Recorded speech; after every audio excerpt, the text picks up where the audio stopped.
This meeting is being recorded. For problem number 23 from chapter 22, we are asked to draw the major product when each of these compounds is treated with excess methyl iodide. So this is our first reagent in the mix, and then we have followed by aqueous silver oxide here, and that's heated as well in a second step. So let's see what happens here. I've drawn the three compounds, A, B, and C, down below here.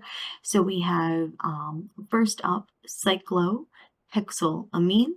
So as the name implies here, we have a six-membered ring with an amino group coming off.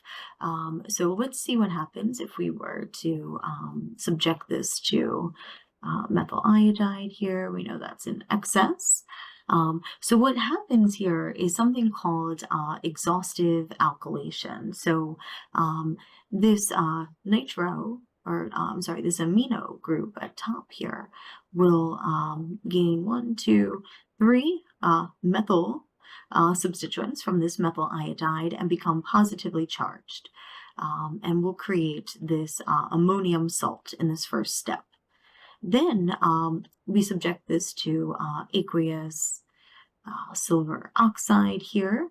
And what happens is this just kind of changes this out for a different type of salt here, where we produce, instead of the iodide ammonium salt here, we'll have a hydroxide salt instead. Then from there, here, let me change colors here. One of these protons here, we would grab from that hydroxide, we'll move those electrons in, and that will kick out this ammonium component here as a leaving group. So we'll generate through a Hofmann elimination here. We only have one site for the elimination to occur, but we might see with parts B and C that we have some choice for Hofmann or Zaitsev. We end up with this final product here. So again, we're going to be looking for our Hofmann products for parts B and C.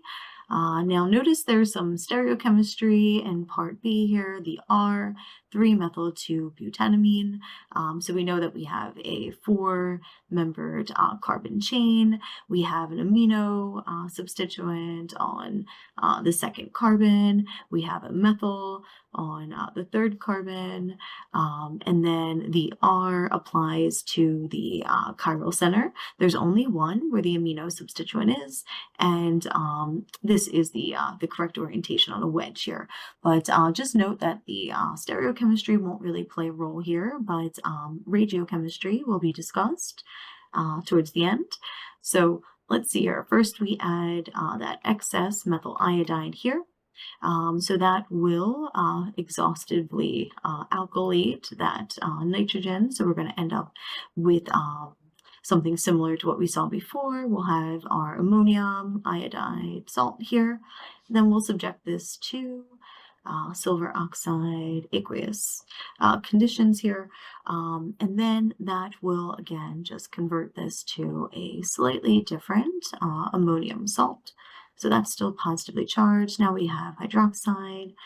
So this is where I mentioned radiochemistry will come into play. We'll have to make sure to select the beta proton, not this one here, because that would be the Zaitsev product that results, but rather this one over here. So we'll grab that with our hydroxide. That'll move the electrons up here. And then we will generate, after, of course, we kick out that leaving group, this final product here. And again, that's the Hofmann product. So let's take a look at part C.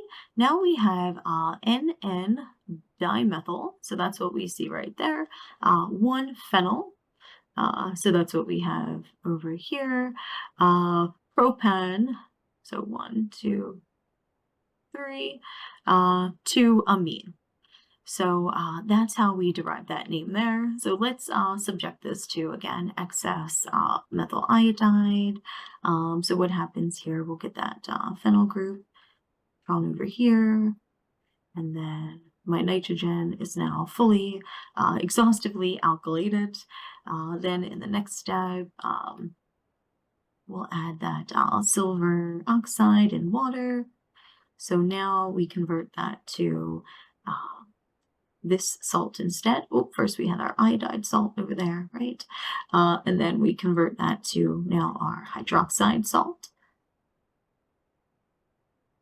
So in this problem, once again, we'll have to pay special attention to radiochemistry because we could remove a hydrogen from this position down here, if you can see that, but instead we'll remove this hydrogen here. We want to make sure to produce the Hofmann product, and of a special note, that's because of this bulky leaving group here that they believe this Hofmann product results. So we'll grab that hydrogen with the hydroxide. We will move those electrons in, kick out that leaving group, and then our final product for this compound C will look something like this, the Hofmann product as well.